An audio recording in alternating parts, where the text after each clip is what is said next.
about 7:30, back with one of the many iconic moments in the legendary career of Tom Cruise, rocking out to Bob Seger's Old Town Rock and Roll. That was, of course, 1983's Risky Business there. And Carson, Mr. Cruise, I understand he's part of today's PSSP. Yeah, it's going to be an honorary Oscar. So is Dolly Parton and a few other Hollywood legends, so I'll just leave it at that. But we've got a good pop star coming up. All right. Very nice. First, we are going to start this half hour because now we're still on verdict watch in the closely watched murder retrial of Karen Read. Yeah, deliberations now extending into their third full day after the jurors sent multiple questions to the judge, including one asking to clarify what should happen if they are deadlocked on a charge. NBC's Emilie Ikeda joins us from her post outside the courthouse in Dedham, Massachusetts. Emilie, good morning. Hey guys, good morning to you. As you said, no verdict yet, but we are getting a window into the deliberation room after the jury submitted their first questions, hinting at possible confusion and divide over one of the charges as tensions build both outside of the courthouse here and inside. Karen Read's father telling me you could cut the emotion with a knife. Emotions running high for Karen Read's family. I just want to go home and free. As jurors head back to the deliberation room after submitting their first questions to the judge Tuesday, seeking clarification on the meaning of a hung jury.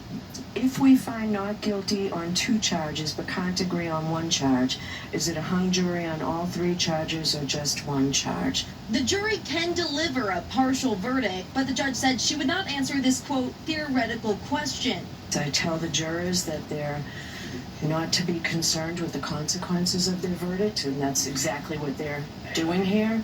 But the defense raising concerns that confusion over this point could lead to a repeat of last year's mistrial, when jurors reportedly didn't know they could come to a unanimous verdict on just some charges. Because if that question remains in their minds, we're going to end up in the exact same position that we were in last year.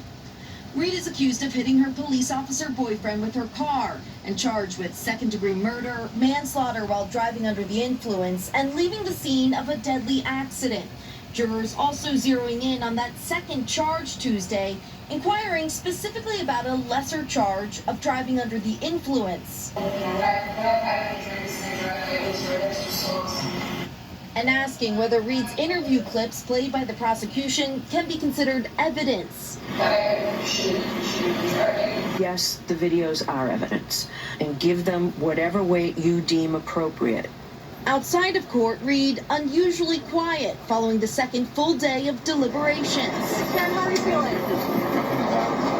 Though signaling gratitude to a growing crowd of supporters waiting on a verdict. And deliberations will resume this morning, but it's worth noting there will be no court tomorrow because of the federal holiday. So we'll see if they reach a verdict before then. Guys. All right, Emilie Ikeda, we know you'll be watching. Thank you. And let's bring in criminal defense attorney